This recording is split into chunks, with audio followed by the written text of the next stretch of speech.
Hello there, it's Chill Naga once again. Welcome to the podcast. Today's topic is going to be sharewares, their impact, and the fact that we're not seeing so many demos as of late. Let me start by saying I've got new spectacles, and reading is not easy right now, so I will probably fudge the script a bit. But besides that, now, in the olden days, like early and mid-90s, before the internet was easily available like it is today, game development companies had to be very creative with how they marketed their games. Few of them could afford big television spots for their products, so they did one better. They invented shareware. That was when a portion of the game was locked out and the first one or two episodes, levels and maps, chapters, whatever, were offered as tasters, completely free. You could play this, you could enjoy it, you could see if you liked it, and then you could pay for the rest. And it was nice because even though the rest of the game was logged off, you were eventually booted to a screen that said, oh, you liked the game, buy it. It had funny little developer comments and messages, information on how to order, where to send your money, before postmen started stealing it. I don't think that's a new thing, actually. And you had actual phone numbers, and it was just so adorable. Like, that's the way we did things just 20 years ago. Can't believe it. So yeah, you mailed them some cash, and out came a nice big box with your purchases, probably on multiple floppy disks, and with the anti-piracy code sheet. That was something silly like on page 57 on the manual, 5th line down, what is the 4th word?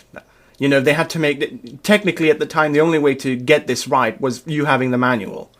That's how they tried to prevent piracy. It was a novel idea. It was quite annoying if you were doing used games. But that's, not really an issue. We're not covering that.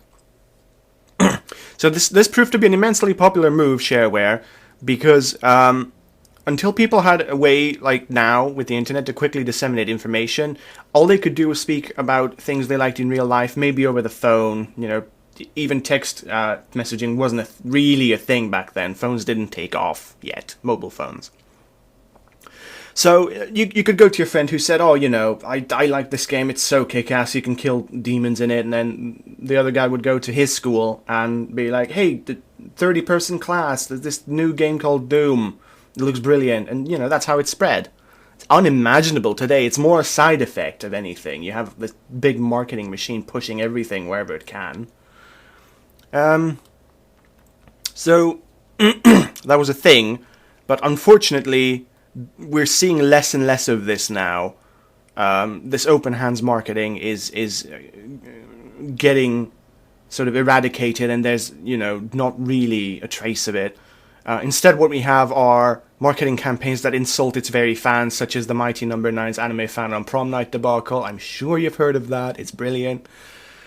Or sometimes excuse me, a marketing piece of marketing material will absolutely misrepresent the product. So it can appear to look or play different than what you actually get when it's out. Most famous example currently is Aliens Colonial Marines, that looked better and played better, and instead it released as a freaking husk. It was an embarrassment to everyone concerned.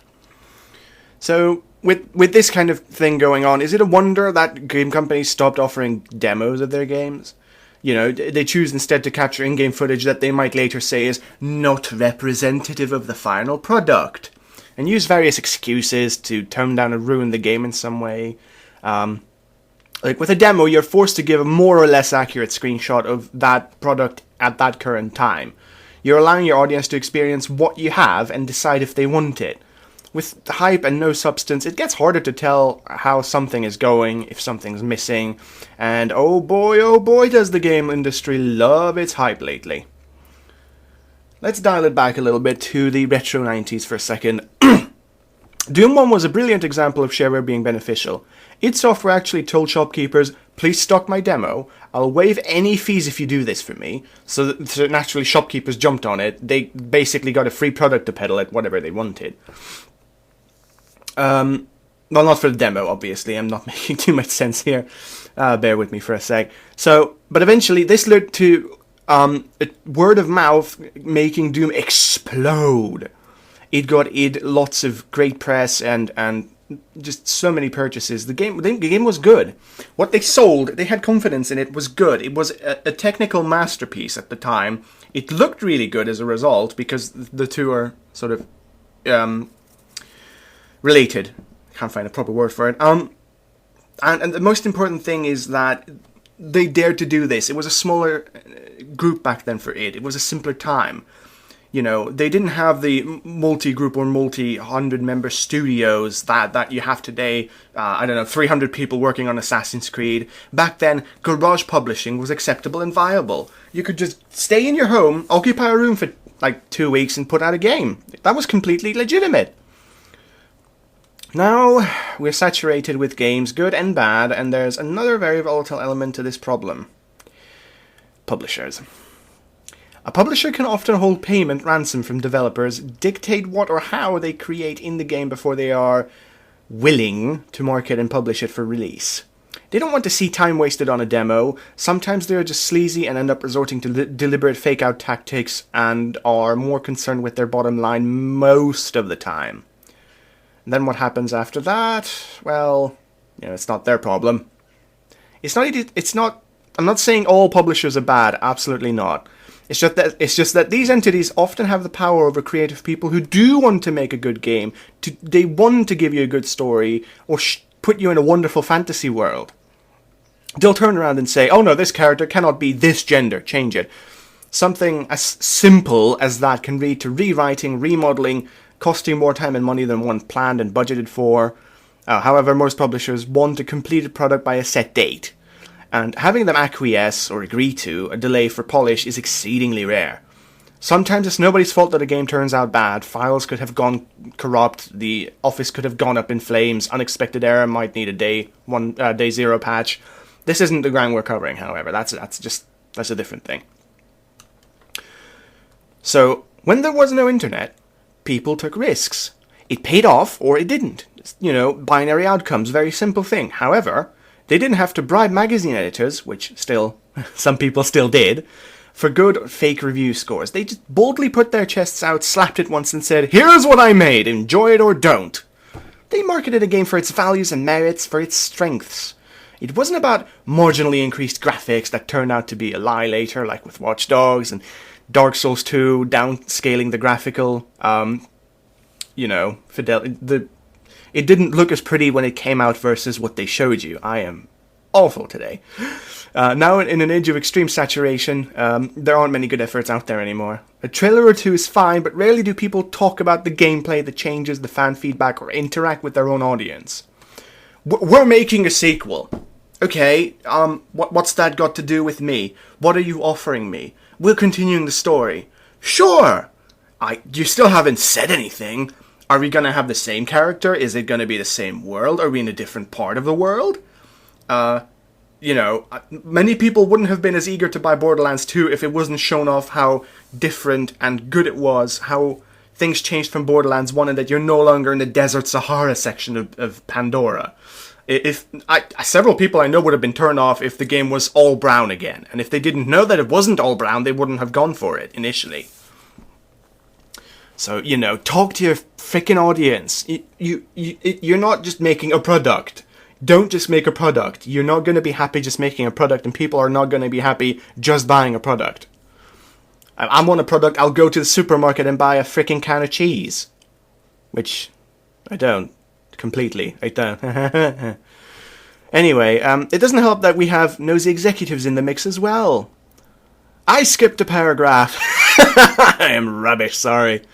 So now, everything needs huge teams. It costs more, it takes longer, it's more complicated, there's more software to work with. Intricacies like, the lip sync software has to be, really on point, because that's important for some reason. Literally hundreds of little components have to come together in the exact correct right way. And it all has to look great and flawless. So there's immense pressure on developers, some of which often pull life-ruining hours just to complete a product. A tragic case of this is the wonderful LA Noire, whose staff was notoriously mishandled during development, with the game studio shutting down shortly after the release of this brilliant and often overlooked, very, very slightly flawed gem. It was a brilliant game. Nothing's perfect, but it was really good, and especially considering the hell they went through to get it out to us. It's, pretty amazing. But many studios now go this way, swallowed up by EA, or they reach bankruptcy, or voluntarily bow out after a, setback or a quote-unquote failure. Now, it doesn't help that there's nosy executives in the mix too. A developer might want a grand, engaging story, the likes of which we rarely see anymore, but the shareholders can wag their finger and say, no, that will take too much time or cost too much money. This lower amount is your budget and earlier date is your deadline. Figure it out.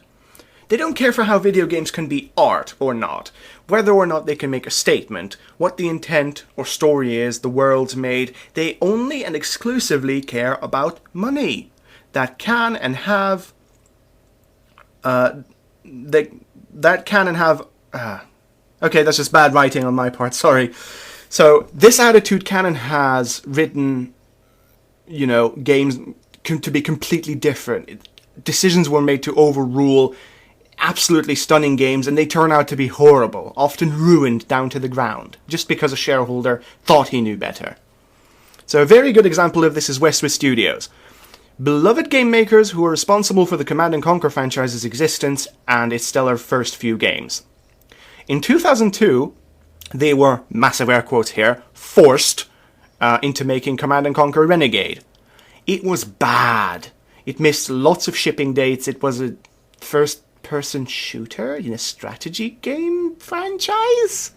So the development team obviously objected to this, but they still had to go with it. When the game itself just died, caved in on itself, EA blamed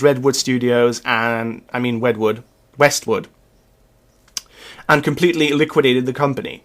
Absolutely atrocious behavior, and yet really commonplace. Do what we say, even if it's obviously crap and you know better. You fail us, you will be no more. Dreadful. That's like telling the dog whose leash you're holding that unless they can do 3 triple somersaults in one jump, they're gonna be given away. That is horrible. It doesn't help that a light version of this exists and used to be a little bit more prevalent. With another stipulation, is a huge chunk of payment, possibly a bonus, was often withheld from developers if their game did not reach a certain Metacritic score. Can you imagine a world where critics and people, and they can be fickle sometimes, right? Everyone's a bit fickle. If they didn't like your product just enough to put you 2 points below Metacritic score, you wouldn't get paid for your work. They couldn't completely withhold payment, but they could withhold bonuses and incentives and some other stuff. That's pretty crap. And things like this idea is why Square Enix said the first rebooted Tomb Raider with Lara Croft, 2013 I think, failed to meet expectations despite having sales numbers of 3.4 million. That is insane. Tell me what in today's world sells that much, apart from GTA and Call of Duty, For any game, to reach 3 million in sales is impressive. If you consider that it will cost at least $40, they sure as hell made their money back, so it is not a failure, absolutely not. Another great example, once again, is EA. I love EA. And SimCity 2013. This game was a train wreck. It took a long dormant series to give it a new entry, which is fine, but an always single player series was then made to be always online required. Literally required. They said the game could not be played offline.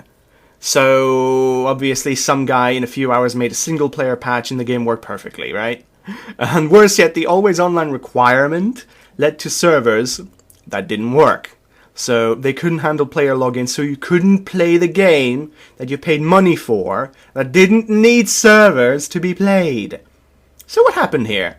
EA simply lied to its potential customers, thinking them idiots who wouldn't realize their lie. Why did they do it? It's hard to say. Maybe they wanted to tie you down to their origin service so they could monitor your activities, make sure you're not a filthy game pirate. there's a suspected final nail in Maxis Studios' coffin, the SimCity creators' coffin, because their studio shut down in 2015, and obviously, it didn't sell too well, it didn't get good word of mouth. Besides that, it wasn't a very good game. And, it's the same studio who's done the other ones. I'm sure they were basically bear-trapped into doing this, mostly not of their own will. Today, the market has caught on. Games are no longer cute, silly little niche hobby things. There's a massive business going on around it. It is a gigantic monster of an industry, so everything has to be done quickly and efficiently, if not in a very sterile way. Risk takers are few and rare, and they risk a lot by going against the grain to present their ideas. Everyone wants games now. Everyone likes games now. It's not like in the late 80s and most of the 90s where you were a nerd or a geek if you were playing video games instead of going out and having some soccer fun time. Yeah! No, people love games nowadays, so we better pump them out. One after the other. We better reuse map data or models or textures if we want to save money. I'm sure nobody will notice. Good example of this is Far Cry 4. Far Cry 4 was a brilliant game, but creator Ubisoft, despite being a major AAA developer, chose to reuse Far Cry 4's map and merely alter it very, very slightly to create Far Cry Primal's world. That's another full-priced game that was basically Far Cry 4, but with spears instead of guns. And very, very few token mechanical changes. Like, you had traps now. Brilliant. Because without guns you needed some other gimmick to rely on. I'm pretty sure. So, even with sympathy for the pressure dev teams are under, sometimes little things one does can hint at their true intentions nicely. I personally think that reusing the same map is laziness and shouldn't have happened if you're going to release a fully priced, near copy of a game, because then you're not justifying my purchase. Apropos of that, I do not own Far Cry Primal, because I decided I didn't like that it was too similar, and just the map thing just made sure I wouldn't get it. This all sorts of things converging here. The lack of shareware, the dishonesty with gameplay shown off in trailers, and what little demos there actually are. How a product can completely change from one end to the other. The way publishers handle developers. This is an intricate mess. It's like if you blow up an opera house full of people and you watch it in slow motion or on a freeze frame. It's gruesome. It's difficult to navigate. It's a confusing mess, and it's all interconnected. So tweaking one element is going to be problematic. I don't like that word. So what I think needs to happen is more honesty is needed on all parts. Yes, there's greater competition for games and publishing and development, but if you work hard and deliver a product that you can be proud of, you will get happy fans.